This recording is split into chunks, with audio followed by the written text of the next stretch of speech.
National teams that have had the worst transfer windows. There are a lot of possible nominations for this. I have chosen a handful, and I think it'll be fun to explore this together. Of course, this is just my opinion. If you disagree with any of my nominations, or if you have one that I don't mention, let me know down below in the comments. Defining worst transfer window is kind of a mixture of did it meet expectations, were there certain players that we expected a big move for that maybe never materialized, and also of course the nature of the transfers themselves that did happen. Were there transfer moves for players from a specific nation, but were they the wrong moves? Were they downgrades? Did a club bring in a bunch of replacements for a particular player, and now he's at risk of seeing his game time decrease? That was kind of my reasoning between the selections that I made. Before we get into it, if you guys could smash the like button, that'd be much appreciated, and make sure you hit subscribe for future videos covering international football here on Deadball TV. My plan is to do a part 2, the best transfer windows for international teams, coming soon on the channel.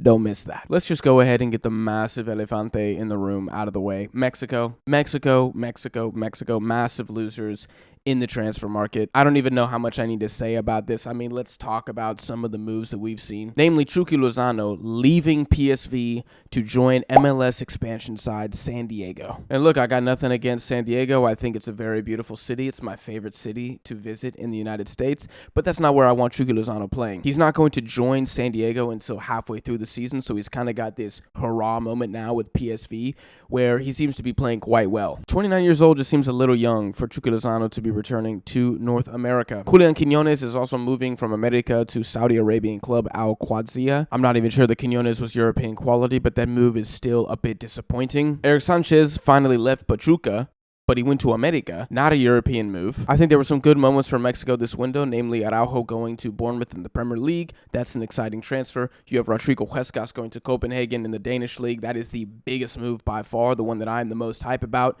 But it's just another very typical Mexican transfer window, only this one's a little bit more disappointing given the nature of some of the names who downgraded, I would say. Now, maybe if Santi Jimenez ends up at a very good, ideal location, maybe that's enough to turn this around. Maybe I would even remove Mexico as a nominee from this list, but until that materializes, bad window for Mexico. You know what? Thinking about this more, I think this topic is a little bit more than I can take on myself. I think I've bitten off a little bit more than I can chew here. I think it's time to bring us some backup. Oh my gosh, a wild Michael Talks Football has appeared out of nowhere. I cannot believe that happened. That is so crazy. This is a little South American collab. Oh yeah, we're both on the run from the FBI at this moment. We both committed terrible atrocities and are now being protected by the Ecuadorian arch. We committed terrible football takes, so we had to run away from the American and Finnish government. Dude, that's what it is. They saw our Copa America predictions and they put us on the watch list. But dude, I think it's time we put some other teams on the watch list for the worst transfer windows from an international side. You had some very interesting nominations in our Twitter DM exchange. Which one would you like to start with? I think the audience is going to like all of them. Okay. Well, my first one is Panama. Now, don't hate me, Panamanians, because I love you people. But the main reason why I have them is I just want to see Carrasquilla get the F out of MLS. Please, go to Europe, bro. It doesn't need to be Spain. It doesn't need to be... Just go to the Portuguese league. Go to the Belgian league. Go to the Dutch league. Carrasquilla is such a baller that he's wasting his talent at Houston Dynamo. I can't name you 2 players from Houston Dynamo. I can't. That's the issue here. Hector so he's got to move. Carrasquilla. Okay. Well, Hector Herrera, really, in the year 2024. Mexican legend. Yeah, I know. Hey, that's my hometown. Put some respect on the Dynamo, Michael. So I know it's your hometown. I know it's your hometown. And then another player would be probably Cesar Blackman, who's actually maybe going to qualify for the Champions League with Slovan Bratislava, but I feel like he could make a jump to another team, like in the Dutch league or the Belgian league. And then a couple players. Eric Davis, the left back, he didn't have a club for a couple weeks. I think he just signed last week or a couple days ago for Brazilian second division team. Is that good? Oh, I mean, no. the Brazilian second division team, not the worst, but it could have been a lot better. Cristian Martinez, who was in the midfield, who I thought was a god, honestly, alongside Carrasquilla, he made the move to the Israeli second division. Not the first division, the second division of Israel. So, yes, a couple of players made a good moves, like Cordoba made a move to Norwich and Jose Rodriguez made the move to Red Star Belgrade, but I feel like they could have done a lot better. For the way they performed at the Copa America, I was expecting a little bit more from Panama. Yeah, I think Jose Cordoba, banger transfer to Norwich. Like that one's fire. Honestly, when you said Panama over Twitter, I was like, really? I was thinking about it. But now that you've broken it down, I think the fact that there are definitely players. I mean, Carrasquilla, like this transfer saga, I think I tweeted it myself. It's an embarrassment. It's been going on for like 3 years. I don't know what he has to do, like, to just get abroad. I mean, does Genk need to buy him? I don't even care at this point. I'm like you. I'm like, forget Sevilla, or PSV. you know. Or yeah, I mean, just at this point, dude, get bought by like Braga in Portugal. I don't even care anymore. Just like get my boy out of here, you know? It's very frustrating, you know, despite being from Houston. I want him gone. And yeah, I think there are definitely other Panamanian players who at the Copa America, you're like, he probably should have gotten a move. And not only are they not getting moves, but I feel like there's not even like a ton of interest. So I agree. Panama is a little disappointing. And I think we're both saying that out of love. Oh yeah, 100% out of love, because we are both the president and vice president of the Panama fan club, even though I tried to find their jersey at the Panama airport. By the way, Panamanians, sort that out. I could not find your kid at the airport, and that's a travesty. That's a travesty. The upward trajectory of this national team is going like this, but the players need to go like this as well. They have to find these clubs where they're playing at a decent level. It doesn't have to be amazing. I don't want you to play in the Premier League. I'm not saying that. Go play in Austria, good league as well. Go play in Belgium, Netherlands. You have to test yourself. Mm-hmm. Don't go to the Israeli second division. Please, don't. No, that was a howler. That was an absolute howler. I agree, man. It's all about volume, I think, for Panama and a lot of these other lesser-known teams. You guys let us know what you think about Panama in the comments. I think we got to talk about a national team that we believe is down so bad, and that is Iran. Do you want to just kind of break down some of the elements, some of the things that have unfortunately passed that have the Persian Empire looking so vulnerable at the moment? I will break it down. Sorry to all the Iranians watching, okay? Jahanbash, free agent. Godos, free agent. Karim, free agent. The worst, though, and by far the worst, is Osman choosing to be a Kentucky Derby jockey instead of being a footballer. The dude literally chose horses over football. I mean, he was Jokic without the NBA titles. That's exactly That's exactly what I said in my AFC World Cup qualifying third round predictions video. By the way, go check it out on my channel, people. Sorry, it's a shameless plug. But I said, check it out. The dude is basically Nikola Jokic without the skills. That's what he is. And now he's going to the UAE. Okay, look, is it a good league? It's a decent league. I'm not going to rip upon it, but Osman, you had offers to go to Spain, maybe play in Italy, and you're choosing horses? Nah, this is a travesty. The worst, though, is Jahanbash. I'm shocked that he doesn't have a club. As a quality player as he is, and he's still a free agent and looking like, where's he really going to go? I think Godos is waiting for a move maybe to Malmo in Sweden if they qualify to the Champions League. Not the worst move, but a good move. I would be very worried if I'm an Iranian fan, because your national team, I mean, most of those players are soon going to apply for retirement papers with how old they are. So they need to get moves ASAP.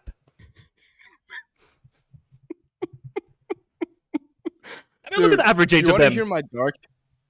Oh, bro, it's the average age is 31 of the national team. It's unlike anything I've ever seen. Here's my conspiracy, or this is what I think is going to happen with Jahanbash. Is I think he's going to end up at the final moment signing with a newly promoted side in either Germany or Italy. I could see like Como getting him. That's what I think is going to happen. I don't know what your take is on that, but. Oh, I mean, that would be a good deal. I mean, okay, for Germany, I don't really see it because it's St. Pauli and Holstein Kiel. I don't think they have the money to get Jahanbash. I could probably see Como, flashy, signing, get Jahanbash.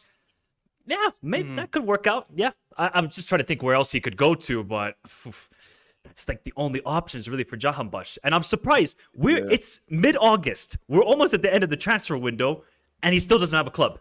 That's what I'm saying, dude. Like, at the beginning of the transfer window, it was like Godos and Jahanbash. They were linked to, like, German sides, Spanish sides. Bro, we haven't got an update on Godos in a month. Like, my brother might be headed to Al Shabaab right next to Asmund, dude. That might be it. I think he Like, might be going hate to. say I think it, he might be but going to Tractor in Iran. I think he might be going to Tractor in not Iran. the Tractor, dude. Bro, Tractor just keeps. I mean, just grabs everybody. It's insane over there. Yeah, man. I think to wrap up Iran, for how much of an Asian powerhouse they are, both historically and currently, just the lack of interest, player movement, player upgrades, it stuns me every single window. It really does. And I think the team deserves better, but down bad right now, Iran. You you mentioned Spain over Twitter. Can you break that down for me? Okay, that might be a little bit over the top, but I'm just kind of more looking at their players like Zubamendi, who balled out in that second Okay. half of the final, right? Okay, I'm Okay. gonna be salty here. I'm gonna drop my saltiness. I'm a Liverpool fan. The dude should have joined us. Why are you staying in San Sebastian? Why? Mm, Join Liverpool. You're gonna make that next step in your career, and Zubamendi could have been a superstar, in my opinion. Okay, I don't have any complaints with him staying in Spain because it's his hometown and he loves the club. Got it, right? Mika Merino. Is it a good move to go to Arsenal? Maybe. I don't know if it's maybe. going to be a banging transfer because to me, I think he's the third best midfielder in Real Sociedad. Bryce Mendes is better than him and Zubamendi is better than him. So is that really going to work out? The biggest one, though, is Nico Williams should have gotten a move away from Athletic Bilbao. He should have gone to somewhere like Arsenal. Should have gone somewhere to, I would say Chelsea, but I don't know about Chelsea at the moment because they're signing every forward in Ooh, God's green earth. But Barcelona would have been the ideal we're about to situation. get signed. Yes, we're about to get signed. So if you're Nico Williams, you should have made the move. Now other players like Dani Olmo, really good transfer. I think going to Barcelona, banging. Other guys like Laporte, I think he could have maybe left away from Saudi Arabia, but maybe it's over the top. But just considering that they won the Euros, they won the Olympics, they won two competitions this summer, Spain. They really should have maybe had a Yeah. lot of more interesting transfers, but I don't see a lot of player movement. Like Baena from Villarreal could have maybe got a move. Overall, I still think it's an okayish window, but concerning that they won it, maybe they should have gotten better transfers. I don't know what you think about that. No, when you nominated Spain, I was kind of thinking, okay, he's probably talking about Nico Williams not moving, and he's probably I didn't know if you're going to think Dani Olmo was good or bad, just because Barcelona is kind of a cesspool. But you're kind of leaning positive on that move. Yeah. Positive. I think he'll be a good move for them because I think with Hansi Flick, he's going to play a bit more of like an inside forward, basically for Dani Olmo. Okay, Alex Baena. I love that nomination. I think selfishly, as a La Liga fan, I wanted him to stay at Villarreal because, dude, that Villarreal team, I mean, they're fun to watch, man. Like, No, they got that some game against ballers over Atletico was insane, by the way. there. Banger, dude. I was watching it and I was like, you know what sucks about this is going to be the game of the season and it's match week 1. That's what I was thinking. I was like, it's all downhill from here. So I wanted Baena to stay, but I get what you mean. If you look at like France, England, Germany, I think of like the natural powers in Europe. Spain probably had the most lackluster window. But for me, like when I was putting together my nominations, it's really difficult to pick European sides unless it's like abysmal. You know what I mean? Mm. But for Spain, I mean, I think given the context, winning the Euro, winning the Olympics, having a couple moves and a couple moves unable to materialize due to like transfer budget issues and whatnot, and La Liga just kind of being a little bankrupt, I think it's a fair shout to say that Spain was a little disappointing. I'm curious what the audience will think about that down below in the comments. I'm curious as well because I'm not saying that they're the worst people, but considering that they won the Euros, I think it's a little bit underwhelming. That's all I got to say. Yeah, and I think you got to take it relative to who's around them. You know, you can't compare Honduras and Spain in the transfer market. No, You know, like Honduras going to lose that one every time. I mean, Choco Lozano came back to Liga MX, nothing else happened. So it's going to be a sweep. You know, Spain in 4 if we want to keep the NBA metaphors going on this one. But hey, Michael, I really appreciate you jumping on the channel. Guys, check out Michael Talks Football. Links in the description. Absolute class YouTuber. We're gonna have to do this again, dude. I like these like mini collabs. These are fun. 100%. Thank you very much, guys. And remember, my internet survived here in Ecuador, and thankfully Deadbolt TV's internet survived in Argentina. So the South American Wi-Fi, you guys get a plus this time. Hey, bro, drop a like in the video, not for Michael, but for the Ecuador Argentine Wi-Fi holding up. Like that is a greater miracle than Greece 2004.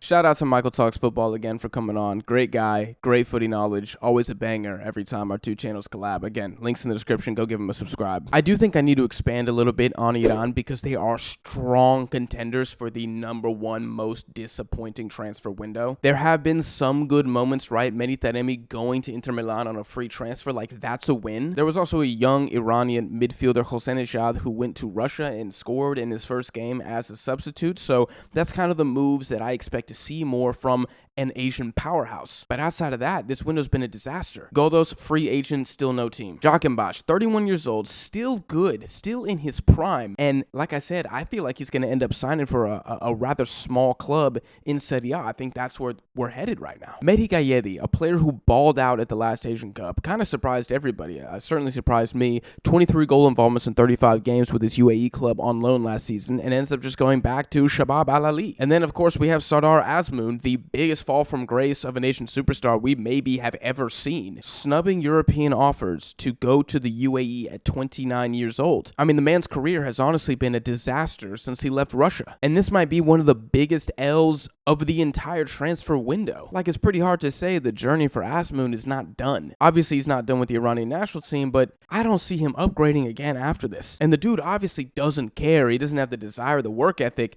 It's just bad for Iran right now. If you want to disagree in the comments and say that Taremi on his own is a big enough dub to negate everything else that has happened for Iran, that's fine. I just disagree with you. Another team that I think has had a very bad transfer window is Uruguay, and this one is shocking to me. If you want to grade the Uruguayan transfer window, I do not think you can go any higher than a D. First off, you have Gaston Alvarez, a young center back, hasn't really broken into the national team, but shows a lot of promise, played every single game for Getafe last year, and he ends up joining Julian Quiñones in Saudi Arabia at Al Qadsiya for $15 million. Some people might say that he's low on the depth chart, so who cares? But I disagree with that. I think if you're Uruguay, I think if you're any national team, you want every player possible playing at the highest level. Don't tell me a guy who played 34 games for Getafe last season in La Liga couldn't have gotten at least a lateral move in Europe. I doubt that any Uruguayans are happy with that move, and I certainly know that none of them are happy with Najita Nandez, the starting right back for the national team, also going to Saudi Arabia on a free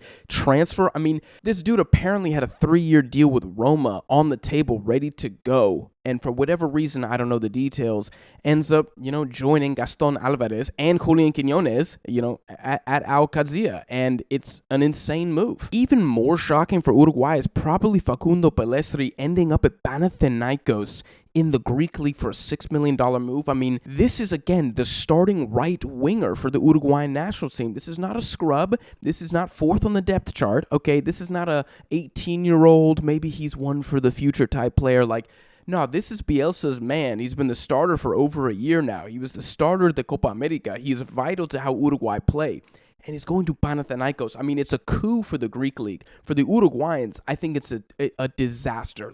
To go from Manchester United to Greece in 2 years is insane. And on one hand, you understand it because the club performance has not been great. He was on loan at Granada last season, didn't really do anything. 2 goals, 2 assists in 15 games. I mean, it's not god-awful, but it's not great. I mean, Pelestri, this is a crossroads for his career, and I'm not even kidding. And lastly, Luciano Rodriguez, the MVP of the U20 World Cup, is going to Club Bahia in Brazil. Now, this move is not necessarily bad. I've been thinking about it quite a bit. I believe they're 5th in the Brazilian Serie A table right now, so they would be in Libertadores qualification, and should they go to the Libertadores, it would be good exposure.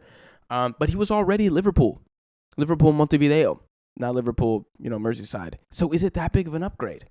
Is it that much more exposure? I mean, I guess the Brazilian league sells a lot, so maybe you could say that's a good thing. But again, it's just I felt like after the U20 World Cup, he was linked to European sides, and now he's at a second tier. I'm sorry if I offended anybody, but it's true. Nobody cares about Club Bahia outside of Brazil. He's at a second tier Brazilian club, and you just wonder, is that the move? Is that the move? He's yet to really break into the senior team. He's gotten a couple junk minutes. But does this move to Bahia, does that make it easier or harder to break into the senior Uruguayan squad? Or is it the net nothing? Is it neutral? Nothing happened. I don't know. You guys got to let me know. This one's a bit weird, but I would have expected a better move, a higher profile move for this type of player. And lastly, we got to talk about Darwin Núñez in Liverpool, who did not play. Was benched for Diego Jota in the first game of the season. Does Arne Slot think that he's the guy? I mean, we don't even know that yet. Is it preferred that he would have gotten a move somewhere else? I mean, the pressure at Liverpool is immense, and I would say the hate at Liverpool is immense as well. You know, a lot of people don't think Darwin's got what it takes. So maybe that was something else that needed to happen. Moving on to a different continent, Cameroon, massive loser in this transfer window. Cameroon, holy hell! I mean, when I tell y'all nothing has happened. Nothing has happened. And I think the fall of Cameroon needs to be studied because I'm looking at the team now. It's getting old. I'm looking at the disaster that is the Cameroonian FA. It's a laughingstock. It's an embarrassment for the continent of Africa. And it's embarrassing for the Cameroonian national team. They deserve better. And their fans deserve better. You look at their performances at the U23 AFCON, U20 AFCON, didn't even qualify. Cameroon. How is Cameroon not qualifying for either tournament? They win one game at the senior AFCON and then lose 2-0 against Nigeria in the round of 16. And I know this is about transfers, but I'm saying this, I'm setting the stage because I'm worried that this is about to become the norm. That's what I'm worried about for Cameroon. I mean, outside of Jackson Chachua, 22-year-old right back, who had a pretty good stint in Italy at Hellas Verona, eventually got his move finalized, there is nothing here, folks. I mean, Malcolm Bokele, Jean-Pierre Nassame, Didier Lamkelze, these are all loans, free transfers to Bulgarian teams, Armenian teams, Turkish second division teams, Algerian teams, Polish teams. There's nothing here. There's no young players moving for Cameroon. There's no club upgrades. There's no big players for the national team moving. There's no Abubakar. You know, he's at Besiktas right now. Ekambi, I believe, is in either Saudi Arabia or Qatar. Chris Wu is probably the biggest hope for the country right now. I think he should stay put, honestly. Probably good that he didn't get a move. I mean, there's nothing here at all. Like, have you guys seen The Lion King? Y'all remember that place where the hyenas live? That's where the Cameroonian national team is right now. It's just dark. It's dark. There's nothing happy going on in the Cameroonian camp. And I don't say this out of glee. I'm not happy about this. I'm concerned because I think Cameroon in a difficult situation here. I'm just going to put it like that, especially when you compare it to transfer windows of the past. I mean, even last year, Andre Onana, Manchester United, massive move. Carlos Baleba going to Brighton. Not as big of a headline because the player's so young, but that's what you need. That's what you need. I think even you could talk about players like Anguissa at Napoli. What a cesspool Napoli have become. And I read, I think it was Fabrizio Romano reported yesterday that Billy Gilmour is signed to Napoli. So I think Anguissa is better than Billy Gilmour, but they're bringing in a big money move for a player who can kind of do the same thing. Is that even more of a reason to get the hell out? And I know Anguissa's only been in Napoli for a couple years, but maybe it's time, brother. Maybe it's time to move on. On the bright side for Cameroon, it does look like Choupo-Moting might sign for Saint-Etienne, newly promoted French team. I think that would be a great move. He's still an important player for the national team. But if that doesn't happen, if he doesn't end up at Saint-Etienne or he ends up going to the Qatari Stars League, I mean, Cameroon might leapfrog Iran for the biggest L in the transfer window. Because, I mean, this team needs some upgrades. Like, desperately. You could say with Uruguay, maybe those players don't need upgrades because a lot of them are already at good levels. How do you upgrade over PSG, Liverpool, and Real Madrid? It's very difficult to do that. And Atletico, it's very difficult to do that. A lot of them are in good situations. Cameroon? I don't know, fam. I don't know. What's my right back's name at the Seattle Sounders? How has that man not ended up in Europe too? That's a good player. Similarly, Nigeria, another loser from this window. Really, for me, why I'm nominating this one is simple, and that's Victor Osimhen at Napoli. You feel like it's time to move, and I like Napoli. Like, as a very casual plastic Serie A fan, I like Napoli, but you feel like Osimhen, it's time, bro. It's time to get out, especially with everything that's going on in the back room there. It's kind of become a disaster. So, for me, that's why it's a disappointment. Maybe it's not like a biggest loser, but you want Osimhen to be at a better situation. If we're talking players of relevance, players of importance to the Nigerian national team who have moved, Iheanacho went to Sevilla on loan. I think that's a very good move, but it's been very quiet outside of that, and I think there are, outside of Osimhen, several other Nigerians that could probably use a move. Frank Onyeka at Brentford, benched pretty much the entire second half of the season last year. Didn't start the first game against Crystal Palace. I think he's clearly behind Norgard on the depth chart as that kind of holding midfielder for Brentford. Is it time? I don't know how old he is. I think he's like 28, 29. That's plenty of time to go to another lateral move in the Premier League or maybe somewhere else in Europe. We're going to get minutes. Calvin Bassey as well. Fulham just bought Jorge Cuenca and Joachim Andersen, and Diop is already there. I have never thought that Calvin Bassey was good enough for the Prem. I kind of feel like his spot is in danger.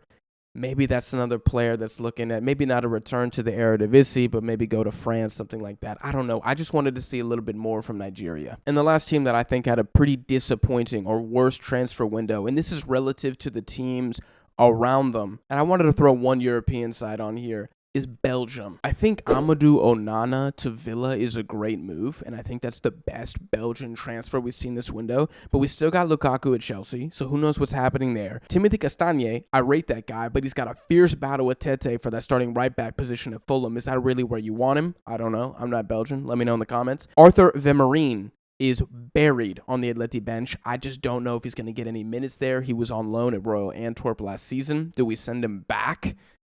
I don't know if we send him back, but maybe we send him somewhere else, somewhere where he can get minutes. He's still a young guy, but not an ideal situation, I would say. It's kind of a victim of like big club, no opportunity for Vermaeren. Arthur Theate, Theati, center back, pretty much started. I think he started every game for them at the Euros. He's on loan at Frankfurt, but Frankfurt also signed 4 other center backs, or 4 center backs in total this window. Is that really the ideal situation? He didn't play in the first game either. That was just a bit of a head scratcher. And because he's a loanee versus a permanent transfer, you got to think he's probably lower on the pecking order in terms of opportunity. Like, he could get a shot, but he's not going to get a shot over the guys who were purchased for $15 million. That's just not how the nature of sports finance works. There's going to be pressure to play those guys. And then even Axel Witsel at Atleti, got cooked by Dan Juma in the first game. I think Witsel is so past it. Like, I am a full-on hater of Axel Witsel at this point. I just don't think he's good enough to be a CB for a La Liga winning or deep Champions League running team. I just think he's not good enough. With De Normand coming in, Josema, if he can finally get healthy, which probably won't happen. I don't know. I wanted to throw one European team on here. I know Michael said Spain. I think that's a great shout for, like, underwhelming. I think Belgium is also another possible underwhelming nomination. You had the Kevin De Bruyne going to Saudi talks for a while. I think that left a bad taste in many European fans' mouths. But I don't know. That's my list, guys. What do you think? What team do you think is the biggest loser in this transfer window? Let me know down below in the comments. If you enjoyed, make sure you smash the like button. I apologize for the sun moving behind me. That really kind of effed up my lighting here near the second half of the video, but hopefully it didn't take too much away from the experience. Like I said, make sure you stick around for part 2. National teams that had the best transfer window. I'll drop that as soon as I can. Check out social media links in the description, and I'll see you guys in the next one.